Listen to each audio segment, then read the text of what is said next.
Hey everybody, I am going to be spilling some tea on how I read my cards so very accurately. Accurately enough that I actually give a money back guarantee. I've helped over 44 people get divorced with the cards alone, finding leverage and being able to get that information out in a way that's able to be used in situations that are, I mean, yeah, divorces are a pretty heavy thing, and so I've cut my teeth on a lot of different clients and have gone back and reworked things. I've now figured out that the cards are never wrong. It's just my interpretation of them, and that's to be expected, right?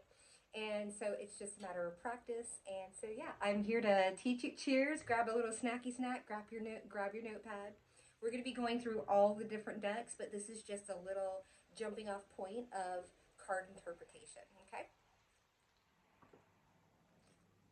Hello. Let me introduce myself. My name is Mara, and I am a psychic intuitive investigator. And so, with that, I also do, criminal profiling. I also, hunt down pedophile and trafficking rings as a little side gig, just to keep things spicy. And so, in order to do that with my psychic abilities as well as with the cards, I'm able to mesh all of that and get a lot of great information that can help people out, whether it be in a civil court case or a kidnapping or what have you. Right now, we are going to be focusing on card interpretation because there's a lot of rhetoric out there. There's a lot of demonizing of cards, and myself included. Like, I grew up in the church, like 3 times a week type of church. Never, I mean, this is just something that was completely beyond me. Never even looked at a deck. I don't even think I was supposed to look at regular playing cards, being in, raised in the cult, the Seventh day Adventist church. Yes, it is a cult, and it's a sex trafficking ring, and you're going to be proven, I'll be proving that as well. But anyways, that's neither here nor there. Just a little sneak peek into my life and what's going on. But so I just want to be able, because these cards, reading cards, help save my life. And the reason why I love them so much is because, and I'm not going to, we're not going to even be diving into tarot, okay? Well, let's just take tarot off. So what other cards are there if there is no tarot, right? Well, you do have your regular cards. This is what tarot was based off of. Cards, cardomancy. This is, not everybody had, this is what people did fortune telling with, okay? And I want to start with the mystification, or I want to demystify what the cards actually they pick up on the subconscious, okay? So it's not we talk and say stinky spirit or whatever, people in the spiritual community. For me, I don't do that when I'm working with a client, thank you spirit and wear my gems or whatever. If I'm working with a high paying like pilot that makes $500,000 a year, I'm not going to be doing some hippy dippy shit. I'm going to be talking to him just like this. I'm going to be well dressed. I'm going to be giving him the facts, right? Like laying out the facts just like I would be speaking to a pilot if I was the head flight attendant on the 747 that we were flying, right? There's a time and a place for everything. If I'm hanging out with my friends, cool. We're, break out the guitars and sling our cards and everything like that. That's cool, but there's a time and a place. And so people come over to my channel. They come over to my tarot channel and just like, well, that's my channel, right? I should be able to just hang out and sling cards and do the thing. But when I'm going in a professional capacity, right? When I'm speaking to professional people or even my colleagues and my peers, you have to have a certain demeanor and a certain amount of, what's the word? Competency. And this is where we're going. Accuracy is competency, pardon me, in my field. So, first off, the cards roll off of vibration. Like I said, with tarot, it is the subconscious, okay? With that, that particular system of cards. There are many different, systems of cards. And I say systems because they have different rules. So you have the tarot, you'll hear me use those words interchangeably. Then you also have the Kipper, which is a German-based fortune-telling system. Okay, then you have the Lenormand, which is a French, I believe. Nobody come after me. I was gonna do all, and you know what? I have to get out of my perfectionism, right? The nodes have changed. You're also gonna see my speech getting a little wonky because of Mercury retrograde. You'll find a lot of readers that have prominent mercurial placements. Our speech will be affected, as well as the electronics and the traveling and all the things. Include that's why I have the earbuds in right now, because I recorded this 40 minutes and it went out the window. But all of my electronics have been going down, right? Everything's slowing down. It's a natural progression of the energies. Plus, we're in such a crazy little. We're just getting out of the Mars retrograde. Venus retrograde starts tomorrow. Oh my gosh, buckle up, buttercups. We've got eclipses in the next couple of like this next month. It's going to be a poop show. I'm not gonna lie. Astrologically, Mercury retrograde starts. Yeah. So, anyways, that's why these cards are really great, because they can give you a heads up on what's going on. So let's talk about fortune telling, okay? The cards read the energy as it stands. So, if I have a situation, somebody says, you know, is my husband cheating on me? I can tell you in 3 cards. I can tell you in 1 card. I can just remote view and tell you. But let me not get cocky. That's after a lot of practice, right? And remote viewing is something that you're just going to have to do on your own. I don't know how to teach it. I'm really good at it, but I've practiced it. And I've watched a lot of like old CIA tapes and all sort of Uri Geller, all the things on remote viewing. Actually, I don't know if he's a remote. Uri Geller wasn't a remote viewer. But anyways, that's just something I've been able to develop and been able to prove over and over, you know, with testing. But that's not something that I feel like I'm qualified in teaching. But this, I definitely am. So the cards are a vibration. So okay. Let's get into, I know, I'm like, let me go down my checklist or else the ADHD is going to completely kick in. So, fortune telling and yeah. So cards pick up on vibration. So when you have the tarot system, that's based on archetypes. An archetype is like, okay, the King of Swords is this type of person, and when it's in reverse, it's this type of person, yada, yada, yada. I like to deal in absolutes. Is it a hell yes or is it a hell no? And that's what the Lenormand and the Kipper does. It's like, is it a yes? Is it a no? Are they working? Are they not working? Are they sleeping together? Are they not sleeping together? Is that person on my pathway is not on my pathway? Do I need to pass judgment on them or not? Are they of high honor or are they not? Are they a false person? Are they not? These cards deal in absolutes. Do you see what I'm saying? And they deal with the fight. So because I do have a card in here that's got a dog on it, right? And the meaning of the dog is loyalty in the deck. But the dog is the intention of the card is also a dog. So if a dog walks by, the dog card will come out. If let's say I'm walking, and I don't know who walks and pulls cards, but like, okay, so let's say I'm driving in my car and I go to record a reading and I drive up to the park, right? I'm in the park and I drive up to a tree. First card out, most likely, unless there's a dog nearby or a person, will be a tree. Do you understand? The cards pick up on the vibration of what's around you. So when it comes to fortune telling, the cards will tell you what's going to happen if nothing else changes. That's where free will comes in. So people are like, oh, well, you said this and that. Well, did somebody change their mind? Because they're allowed to.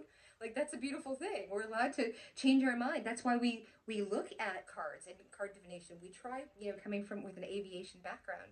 I come from a space where it's like, I want to be able to see the hazmat on the landing strip before I land the plane. And that's what tarot is, because now I know what's coming if nothing else changes. So I can make a decision to change the course of the situation, whether it's something in me or influencing someone, whatever it has to be, right? Especially when we're talking about court and custody cases and everything like that. It's a really serious situation. So being able to have access, right, to information. Information is power, and that's what I'm just trying to put the power into your hands and take it away from these false readers. You don't have to go get a tarot deck and learn tarot. You can go get a Kipper.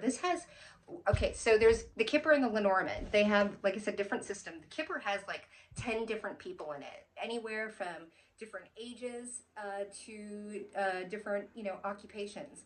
And then the Lenormand has a couple in here. When I put these 2 decks, this is actually 2 Kipper decks. I call it my Euro trash deck because this one's German and this one's French.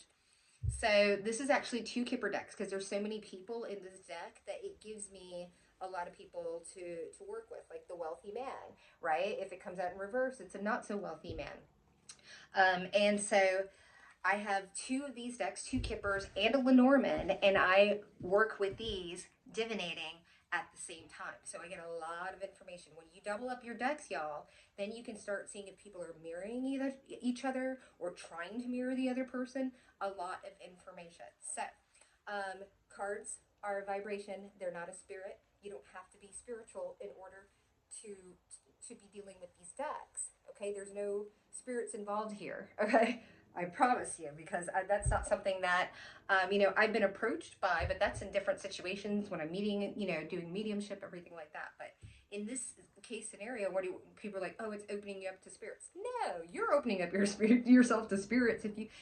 It's just like watching TV and watching a zombie movie or something. Like, what are you going to be putting into your brain, right? So, what are your intentions when you sit down?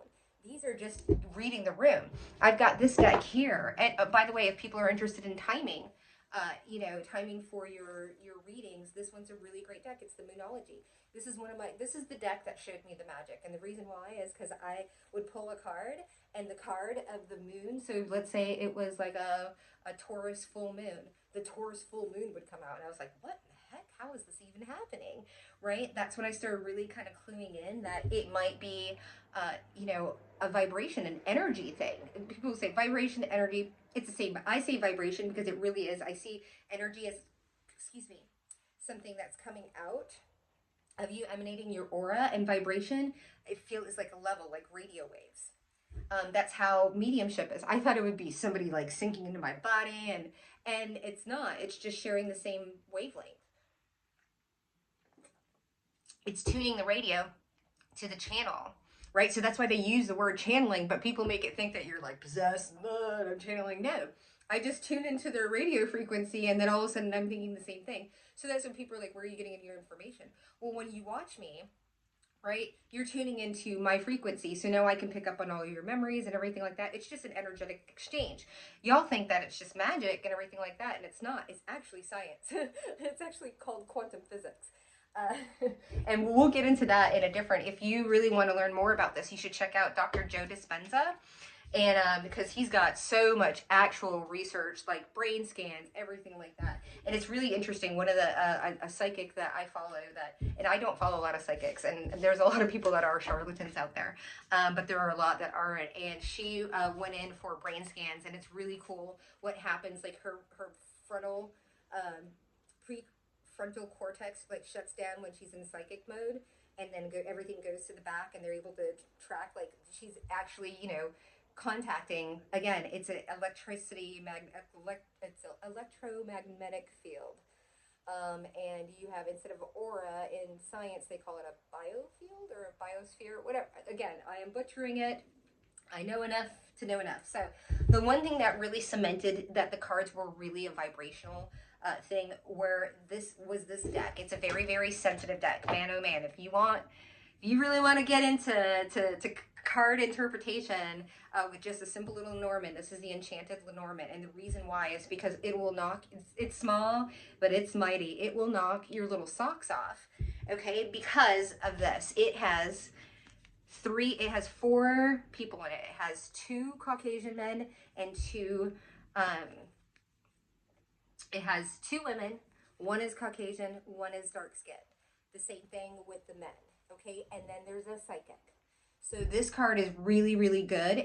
Or this deck is really great. Like, it's scary. You'll be sitting on a bench, and like a Mexican woman will walk by, and the dark-skinned woman card will come out, and then a white woman will walk by, and the white woman's card will come out. That's how sensitive, right? That's not some crazy spirit. That is a vibration. The card, when you learn that the cards are vibration, the whole world is your oyster, okay? Because then you also have here, this one is the psychic. So this, for my friends and family that want to know if people are doing magic on you or tapping into you, all you have to do is pull this. We'll let you know that there's a psychic that's floating around. And if they're the upside down, it's a dark practitioner. If it's in the right, it's a good practitioner. People are just checking in. If it comes out in the horizontal, well, if it doesn't come out at all, but I mean, it's a really great way for divination. So let's see if we got through. Okay, and then we are going to talk about how you can create. Okay, so let's go into that, creating your own language. We'll do two things. So first off, a lot of readers, you'll see they have handwritten cards. Lots of messages. They just go, you know, we get, when we talk about, again, channeled messages, it's like a brain dump. Some people are just natural channelers. They get into flow state and the information comes in. Some people are very clairvoyant, right? And they get a brain, like we call it a download. It just means like a packet of information. It's like somebody put a zip file into your brain and then you open it up and then there's all these other files, right? And information that may be opened up at one time. Sometimes it takes a while. You might just get like one little clue and there's more information, but you won't even be able to handle it. Like sometimes it's trauma. Like you might have one little whisper of a memory, but like you're you know, the universe isn't going to give you all of the memories at once because it would be too much. But it would be like, did that person, right? And then you start opening it as you go along, along with your own journey. So that's neither here nor there. So you can start off, I want you to start experimenting. I'm like really quickly. Yeah, okay. So we'll touch on this a little later, but you can develop a language. So right now I'm developing a language with my guides, with my Uno cards. Okay.